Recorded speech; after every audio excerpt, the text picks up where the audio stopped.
Fala pessoal, boa noite. Voltando aqui na leitura dos nossos livros, eu queria continuar a nossa leitura de segunda-feira falando sobre a maçonaria.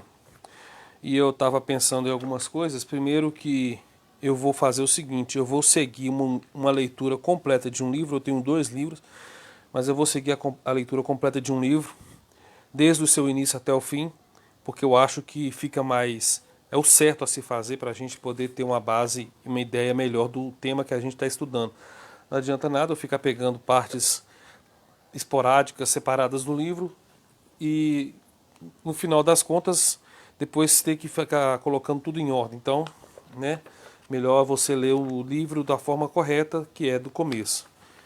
A segunda coisa que eu quero falar é que eu cometi um erro muito grande em prometer leituras, né, diárias.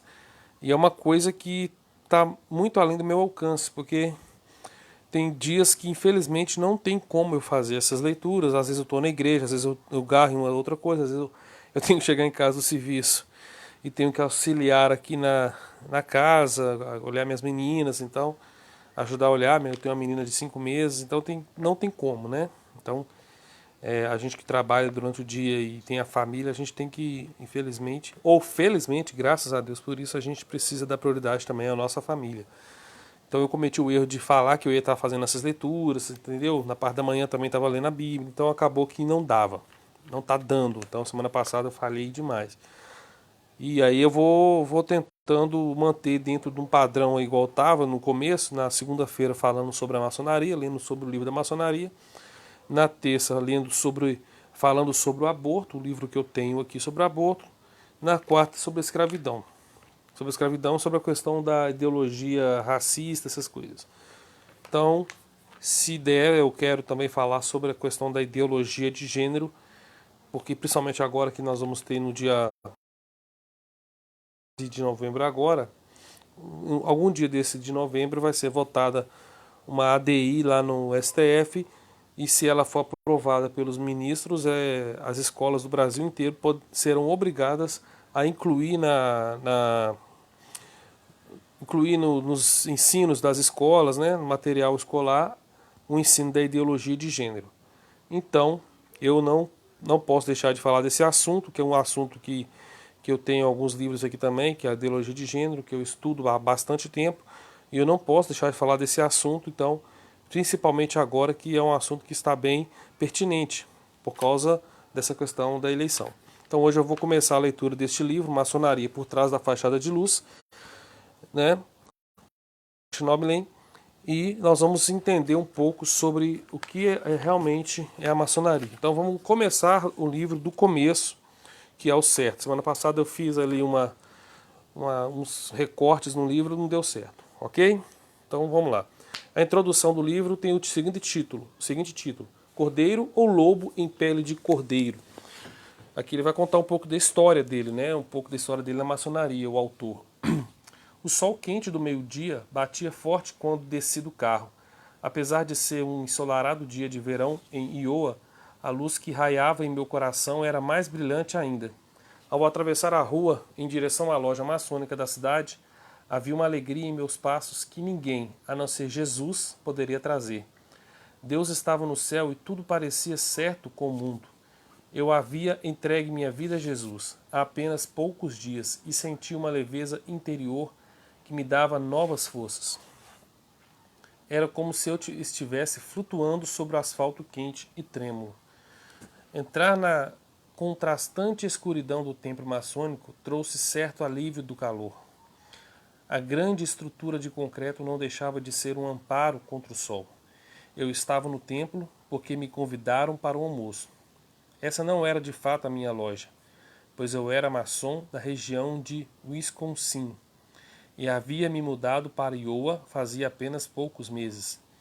As jurisdições maçônicas estão dispostas de tal forma que cada estado dos Estados Unidos tem sua própria grande loja, e cada uma possui autonomia completa. Mesmo a grande loja de Iowa, reconhecendo a minha grande loja em Wisconsin, eu ainda tinha que trazer minha papelada para poder ser membro desta nova comunidade. Por enquanto, eu era apenas um convidado. Tinha ido num fim de semana de tarde a uma das reuniões regulares da loja e fui desafiado pelos oficiais locais quanto ao meu conhecimento sobre os rituais e sobre a posse do meu cartão atualizado. Como as duas coisas estavam nos conformes, me permitiram adentrar no ritual e, posteriormente, fui convidado para este almoço, que era uma oportunidade de conhecer os membros locais. Aceitei com alegria, sentindo que seria uma excelente oportunidade de me enturmar. No entanto, entre a tal reunião e o almoço, acabei realizando uma mudança fantástica de um reino para o outro. Deus havia entrado na minha vida de maneira sobrenatural. Através de uma série de eventos extraordinários, acabei dobrando os joelhos ao lado da cama, segurando um folheto evangelístico com minhas mãos trêmulas. Aquele folheto afirmava que tudo o que eu precisava fazer para ser recebido por Jesus era pedir que Ele perdoasse meus pecados e se tornasse meu Senhor e Salvador. Depois de uma vida de altos e baixos, com experiências espirituais, quase me recusei a fazer isso. Havia já estado há mais de 34 anos, pulando de galho em galho, nas mais diversas religiões, tentando achar Deus em algum lugar, e o que aquele folheto propunha para ser simples e rápido demais para ser e o que aquele folheto propunha parecia ser simples e rápido demais para ser verdade. Mesmo já de joelhos, perguntei pela 100ª vez: será que pode ser assim tão simples? Um sussurro atravessou meu coração dizendo: sim, pode. Decidindo aceitar por fim o que a Bíblia e Deus diziam, me rendi aos pés de Jesus. Nunca havia percebido o quanto eu estava vazio até que Jesus me preenchesse com o seu Espírito Santo. Agora era o novo Bill Schnoebelin, nascido de novo, infinitamente melhorado, que estava adentrando naquele templo maçônico. Ao descer as escadas indo em direção ao refeitório, eu me enchia de expectativa. Estava empolgado com a ideia de fazer novos amigos na cidade e por conta disso não estava preparado para o que estava prestes a acontecer. No momento em que me sentei na mesa farta e adornada com finas porcelanas, senti como que um balde de água fria naquela alegria que estava iluminando minha alma. Olhei ao longo da mesa, tentando achar algo que indicasse a origem do que eu estava experimentando agora. Será que alguém mais estava sentindo aquela incômoda sensação? Cerca de 100 homens estavam sentados ao meu redor em clima de confraternização. Pelos apertos de mãos e pelas histórias contadas em meio ao barulho da prataria e dos risos, não parecia que meus irmãos estavam sentindo qualquer coisa estranha. Quando deram graças, meu espírito pareceu ficar ainda mais entristecido. No final da oração, todos responderam o tradicional "assim seja", em moldes maçônicos. As palavras estavam tendo um gosto amargo em minha boca. Não tinha ainda tocado em nenhum alimento naquele instante. Meu estômago parecia tão pesado quanto a minha alma, e eu não conseguia abafar a profunda inquietação que sentia. Nunca havia experimentado nada parecido com isso em um de seus encontros. O companheiro à minha direita, que alguns anos antes era meu superior, tentou me envolver na conversa. Até me esforcei para participar, pois ele sabia que eu era um templário e que queria saber mais sobre o segmento dos templários ao que ele pertencia. No entanto, meu coração já não estava envolvido naquela conversa. Quando comecei a comer a sobremesa com bastante indiferença ao sabor, ainda não sabia ao certo o que estaria me incomodando. Parecido com o conhecido calor do trovão, famoso entre os moradores do centro-oeste americano, o Espírito Santo estava surgindo com uma mensagem no horizonte da minha consciência: fuja deste lugar, filho. Fiquei perplexo com o que senti e continuei olhando em volta para ver se algum dos outros homens estavam exibindo sinais de inquietação. Contudo, a descontração ainda tomava conta do ambiente. Pela primeira vez em cerca de 9 anos na maçonaria, me senti como um micróbio invasor sendo atacado por anticorpos. Essa sensação, apesar de perturbadora, envolvia uma apreensão mais profunda e familiar: culpa. Sem qualquer razão aparente, me sentia culpado só por estar onde estava. Apenas instantes depois consegui gradualmente identificar a origem dessa culpa. Era a mesma sensação que sentia quando, ainda criança, minha mãe me pegava fazendo alguma travessura com uma repreensão gentil e paciente, porém inconfundível. Fuja deste lugar, filho. Não pude mais suportar. Pedi licença e me retirei do almoço. Ao me deparar novamente com a tarde limpa e luminosa, senti como se estivesse emergindo de uma tumba fria. Cruzei a rua tão rápido quanto pude e parei do outro lado, ao lado do carro, tentando sacudir para longe aquela sensação pegajosa que me envolvia como um manto. Olhei para trás e avistei o enorme templo, me sentindo inesperadamente como a mulher de Ló no livro de Gênesis. Talvez tenha sido minha imaginação, mas quando olhei o edifício branco diante de mim, reluzindo ao sol, ele pareceu se ajustar ligeiramente ao solo. Era como se eu estivesse vendo uma tampa sendo tirada para fechar um pote. Quase podia ouvir as piadas gargalhadas dos homens, ficando mais fracas e soando como dentro de um vidro de conservas, sem perceber a armadilha que lhes estava sendo armada. Foi como se eu estivesse escapado só que a minha... Desculpa, vou repetir isso. Foi como se eu estivesse escapado só com a minha pele. Tremendo, em meio ao sol quente, entrei no carro e agradeci a Deus de forma audível e sincera por me livrar do que quer que estivesse acontecendo. Ainda estava espiritualmente gelado quando cheguei em casa. Este foi um tempo de grande busca espiritual para mim. Fui salvo por Jesus quando ainda membro da Igreja de Jesus Cristo dos últimos dias, a Igreja dos Mórmons. Eu ainda era novato no reino de Deus e me perguntava se deveria continuar sendo mórmon. Isso me levou a um estudo bíblico intenso, devido à disponibilidade que tinha por não estar em um emprego em tempo integral na época. Perguntava desesperadamente a Deus se deveria ou não permanecer na igreja dos Mórmons e ainda ser fiel ao novo relacionamento maravilhoso que estava tendo com Jesus Cristo. Incomodou-me não ter ficado tão perturbado em uma reunião na igreja dos Mórmons como fiquei na minha visita ao templo maçônico. Nem mesmo havia considerado a maçonaria na minha equação religiosa, visto que fora repetidamente ensinada pelos irmãos da loja de Wisconsin que a maçonaria não se tratava de uma religião. Acabei acreditando neles. Entretanto, os estudos bíblicos e as palestras com os meus líderes mormons estavam me convencendo de que a confiança precisa ter como ingredientes o conhecimento bíblico e o discernimento. Percebi nos líderes mormons uma inquietação com os meus questionamentos bíblicos, isso para não dizer um espírito de engano sobre eles. Pelo menos o sentia deslizar em relação a algumas perguntas, em vez de respondê-las. Vi que meus líderes não estavam sendo transparentes comigo e logo fiquei cético, também com relação às coisas que aprendi na maçonaria. Por fim, acabei encontrando na Bíblia fundamentos que expunham o pecado da maçonaria. O precioso Espírito Santo estava iluminando minha mente à medida que eu orava, jejuava e buscava sua orientação. Versículos das Escrituras que já tinham lido várias vezes, de repente saltavam como fogos de artifício. Comecei a entender por que fiquei tão perturbado no almoço na loja maçônica. Continuei encontrando versículos claros que denunciavam muitas das práticas dos rituais da loja. Ao me convencer do pecado da maçonaria, perguntei a mim mesmo o que devia fazer, além da óbvia decisão de nunca mais retornar a um templo maçônico. A ajuda veio de uma fonte inesperada. Enquanto Mormon, havia ouvido falar de um livro que era, supostamente, um ataque iníquo à nossa igreja da parte de um Mormon expulso por adultério.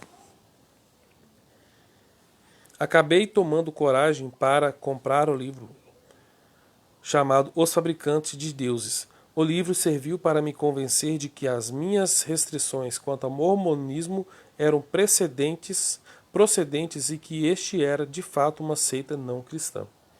Com o passar do tempo, descobri que as acusações feitas pelos líderes mormons contra os autores Ed Decker e Dave Hunt, especialmente contra Decker, o ex-mormon, eram absolutamente mentirosas, feitas para gerar descrédito e destruição do seu testemunho cristão. O fato de que os líderes da igreja mormon estavam, evidentemente, espalhando boatos e calúnias sem pestanejar não melhorou meu conceito sobre eles. De forma surpreendente, o livro também fez várias das estruturas de loja caírem também dentro de mim. Nos capítulos que abordavam o templo mormon, os autores brilhantemente traçaram paralelos entre os ritos mormons e os maçônicos. Mais importante ainda para mim, o livro apresentava as raízes ocultas e satânicas da maçonaria, de tal forma que reconheci que até mesmo a maçonaria americana estava dentro do caldeirão do inferno e da perdição. Eu, até então, pensava que só as versões europeias da maçonaria eram ocultas da verdade.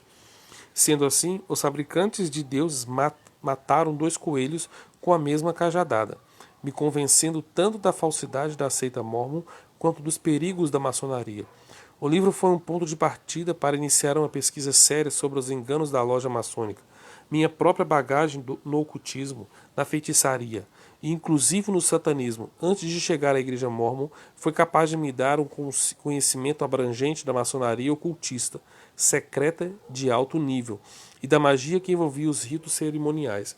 Além disso, estive envolvido com a maçonaria por cerca de 9 anos, e passei tanto pelo rito escocês como pelo rito de York, pelo santuário místico e pela Ordem da Estrela do Oriente.